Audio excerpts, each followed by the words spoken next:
Hello Yellow class, only 3 days of home learning to go and I can't wait to see you on the 8th. So let's go through our home learning for today. As always, we're going to start off with our phonics, so pause the video, go through our speed sounds and see if you can do some out of order.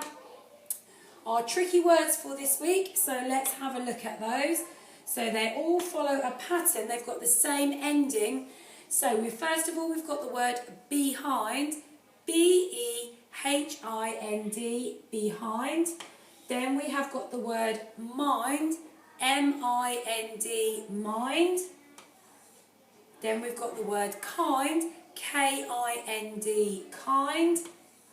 And then we have got the word find, F-I-N-D. So those are our words for this week. Right, in our phonics, we have been revising the long U sound. On Monday, we looked at the double O, making that long oo sound.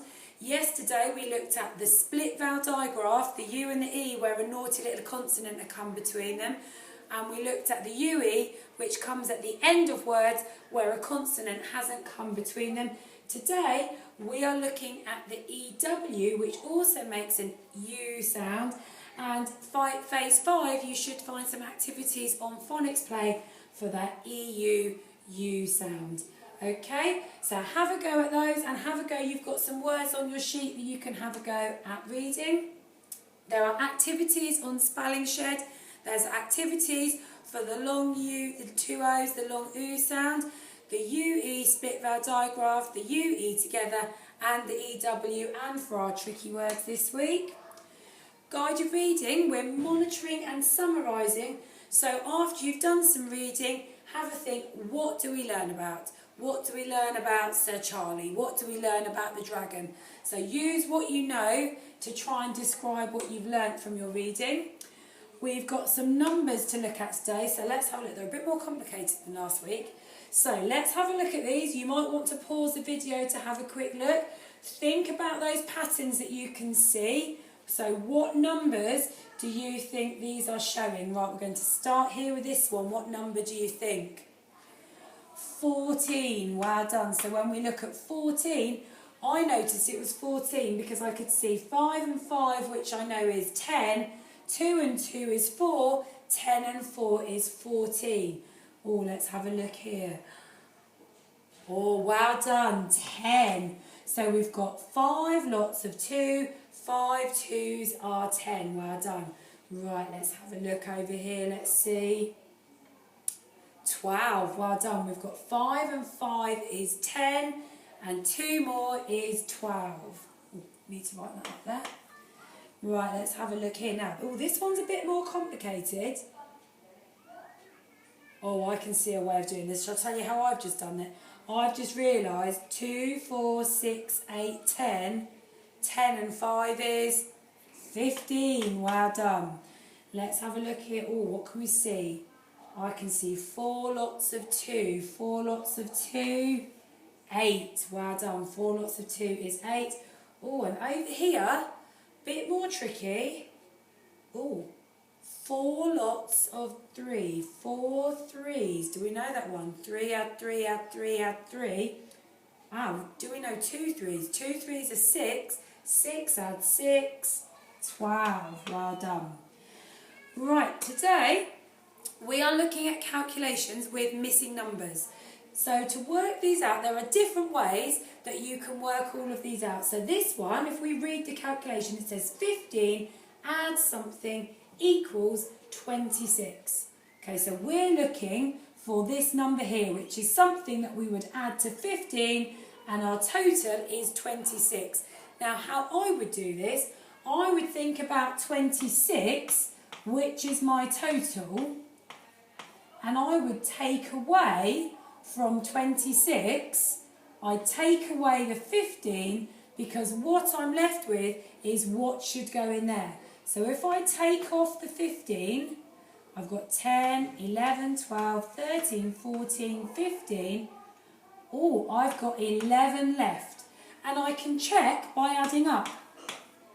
And this is because of that inverse we were looking at last week. Addition and subtraction are the opposites of each other. So if I have a look, 10, 20, 25, 26. You can also do it by counting up. So if we have a look at the next one, right, something add 14 equals 38. So our total is 38. Okay, I already know 14, that's not 38, is it? I already know 14 and I want to know what I would add 14 to make 38. Now, if I was going to count up, what I would do is I would start from 14 and I would count up until I got to 38. Now, that could take me a while if I count that up in ones.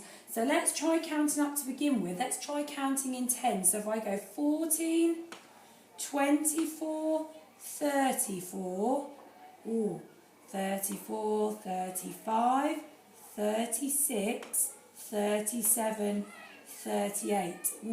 So over here I've got 24. So let's check. Let's see if 24 add 14 makes 38. 10, 20, 30, 34, 35, 36, 37, 38. So in here I need to put 24. Okay, so you've got missing numbers today. Now, I can't remember what I put in your packs, but you might have some that look like this. Now, you need to remember, this here means equals. Equals means both sides of your calculation need to be the same.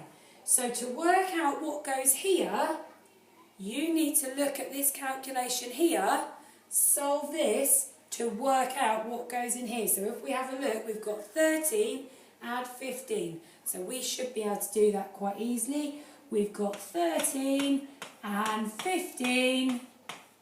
Let's have a look. We've got 20, 23, 24, 25, 26, 27, 28. So 28 goes in there. So you've got some missing numbers. Have a go at working them out. You might want to use resources and count up. It's up to you how you have a go at those. So our literacy today, listen again to that story, the papaya that spoke. That's still, the video for that's still there. And there's our story map that you might want to follow through as I read it. Now, yesterday, you should have come up with your new story, the something that spoke. And you have made changes to this story. Now, what you need to do today is you need to write about half of that story and then you're going to be finishing it tomorrow. I would say, because we had to put some extra boxes on the bottom here, I think today you really need to get up to about here where he's met his first person and then he's running away from that first person. Okay, so then tomorrow we'll have left the second person that he meets and then the last person that he meets. Okay, so you really need to get up to about there today. Okay, so when you're writing, I always start with a title, and titles are a bit different. You can have capital letters in these. So it's not the papaya that spoke, is it? I was going to write the same story again. Oh, what could I have? Oh, I'm going to have the sandwich.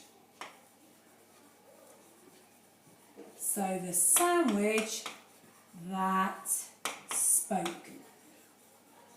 So that's my story, okay? Starts off, once upon a time, there was a farmer who lived in a village, and we kept that part the same. So capital letter at the beginning, once upon a time, there was a farmer who lived, oh, that went wrong, lived in a village.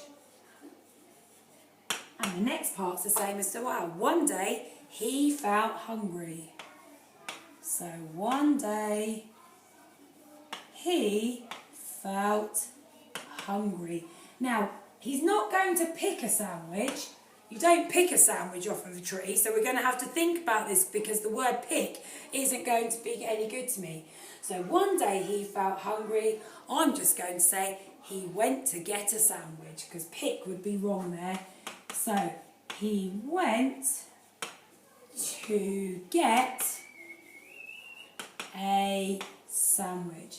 So you can see I've already started to change the story. Now, as you're writing, if you want to add in adjectives, you want to change other words, that's fine, that's up to you, as long as you keep the flow of the story. We just have to be careful that we're not missing parts of the story out, otherwise it won't make sense. Have a great morning, and I'll see you in the afternoon. Bye for now.